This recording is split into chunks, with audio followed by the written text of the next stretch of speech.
Okay, lesson 11, section 1. We are finally going to talk about color. Up until now, we've been working with grays and with value because that's extremely important.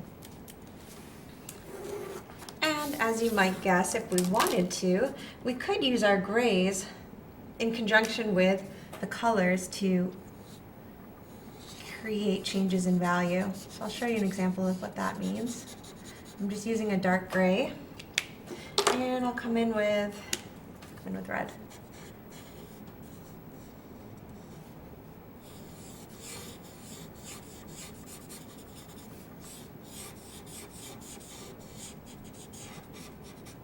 And I'm going to keep cleaning off my markers a lot during this demo. That's because you want to keep them clean.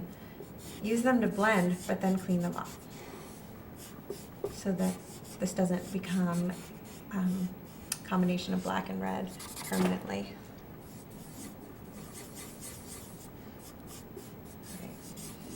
So all I used was a dark gray and a red. And maybe I'd want to lift out just one. Maybe I want to lift out just a little bit of a highlight too. Okay. And there's really nothing wrong with this. This is the way a lot of people render. However, I feel like perhaps, I'm going to have to add shadow here. Perhaps this is a little bit mediocre. I'm going to show you a different way to render with color that I think is much more exciting and much more visually interesting. So I just had to add a little shadow to that. Okay. So in the book, we talk about local color. We talk about what that means, and to remind you, local color is the actual color that something is. For example, an apple is red, has other colors in it, but it's red. So I come from a fine arts background, and I've studied color theory a lot in regards with painting, and we're going to bring that information over into rendering. So if the local color is red, when it's in light, it's going to be orange, and when it's in dark, it's going to be violet. If the local color is orange, when it's lighter, it's yellow, and when it's darker, it's red. When the local color is yellow, lighter is white, and darker is orange. With green, where it's lighter, it's yellow. Where it's darker, it's blue. If something is blue, then where it's lighter, it's green, and where it's darker, it's violet. And last but not least, violet in light is red, and in dark is black. I may have gone through that a little quickly, but you can look at the book to see a more comprehensive explanation. However, it should look pretty familiar. Red, orange, yellow, green, blue, violet. You can see that each one of these colors, you're using something on either side of it. So let me show you exactly how to do this. And I recommend that you try this a couple of times before you get it right. But once you do, you'll see that rendering this way, just using color rather than using grays, relying on grays to change your value, you can inject a lot of color and life into your drawings. So let's start with red. So I said that if something is red, start and put down some red right now. If something is red, then where it's darker, it's going to be violet, and where it's lighter, it's going to be orange. So let's go ahead and add some of the violet.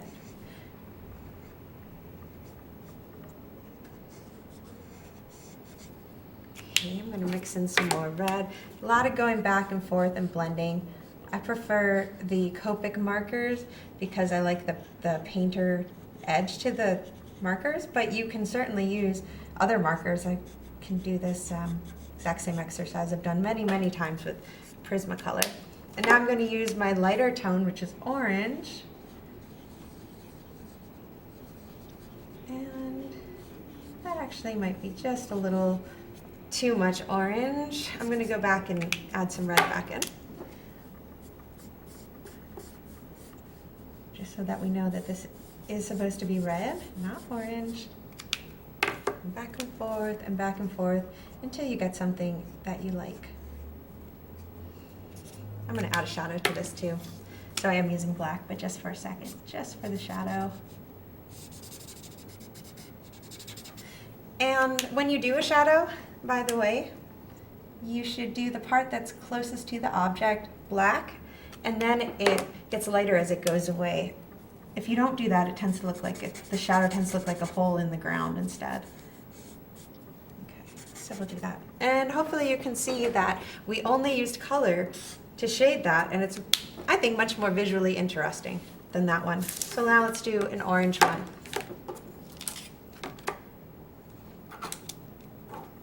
And it's the same size. So according to our little chart over here, something that's orange is going to be yellow where it's light, and it's going to be red when it's in the shade. So let's go ahead and try that. I'm just going to start with the darkest. I'm just going to start with red.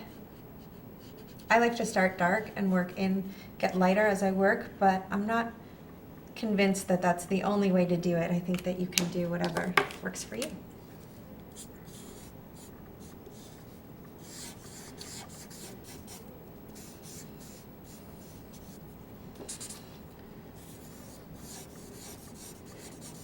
Definitely want to have some of that local color just there by itself.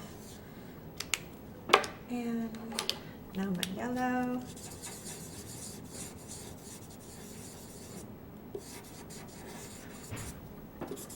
Uh-oh, this yellow is dry. There we go. That's better. And I'll add a shadow to this one. So even though we used 3 different colors, red, orange, and yellow, and pretty much equal amounts of them, it still looks like this is an orange sphere, hopefully. Okay, let's go to the next one. Let's do yellow. Let's see. And according to our chart, maybe I should label these. Red, orange, this will be yellow.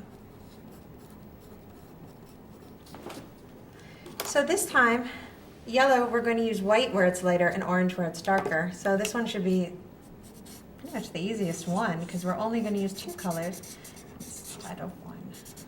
I mean, instead of 3.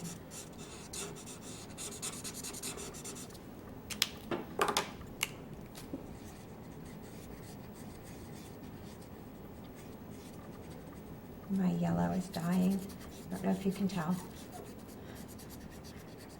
But it should be enough to get me through this one sphere before it dies completely.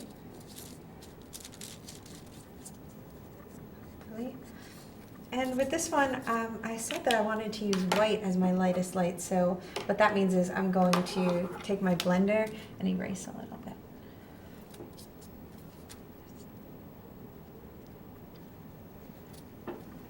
To show the highlight. All right, let's go on to the next one. Let's do green.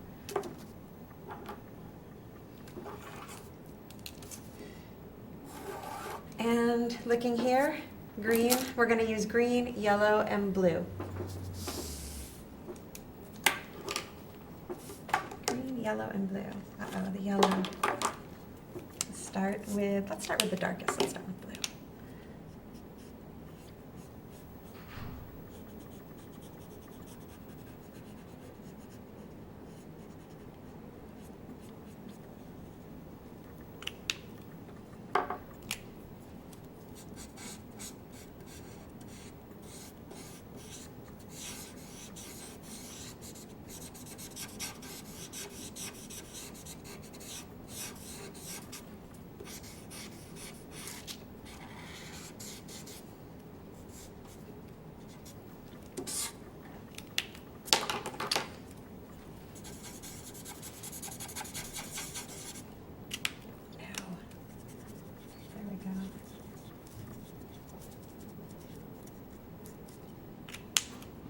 Having a little bit of trouble blending that because it's drying out, so I'm going to use my colorless blender to help me.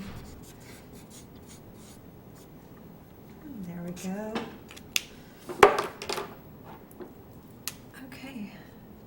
And then we've got some green. Just gonna add a little bit more green in so that we know that this is green, not blue. Okay, green.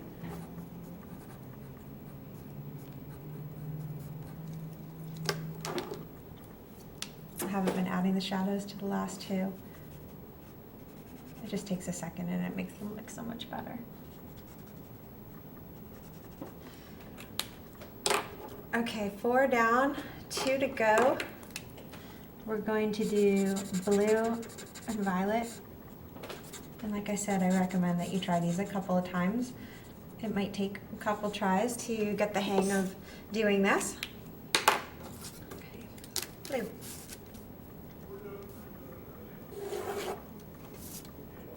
Oops. Blue, violet, and green according to our chart. Let's start with the darkest, that's violet.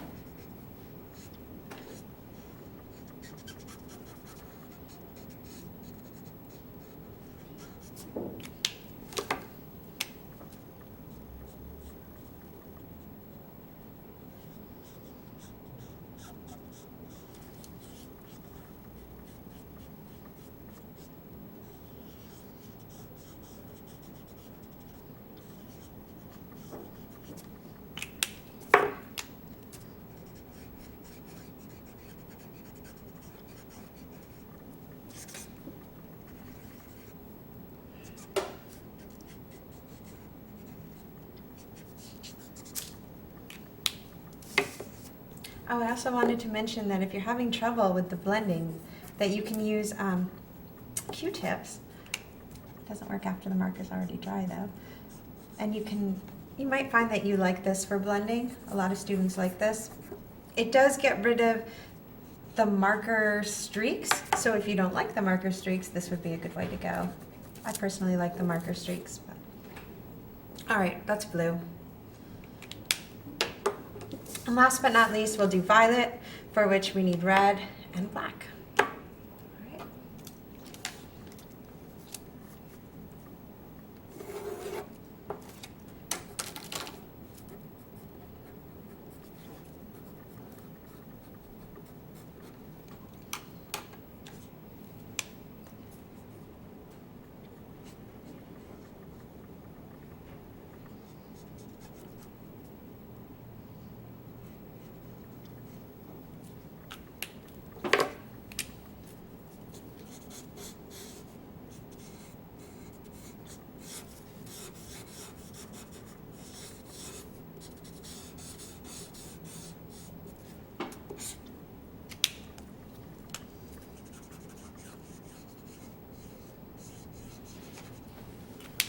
Work in some red.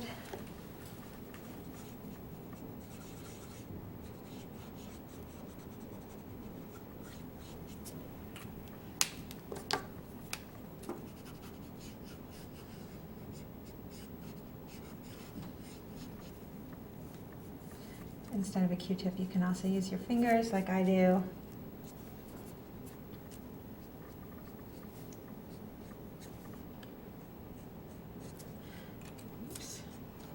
Kind of messed up the edge there. All right, I'm just going to add some shadows to them to make them look a little bit more realistic. And look at that, we rendered these just using color. So if you can do this, you can master this exercise, then you are well on your way to mastering color in your renderings.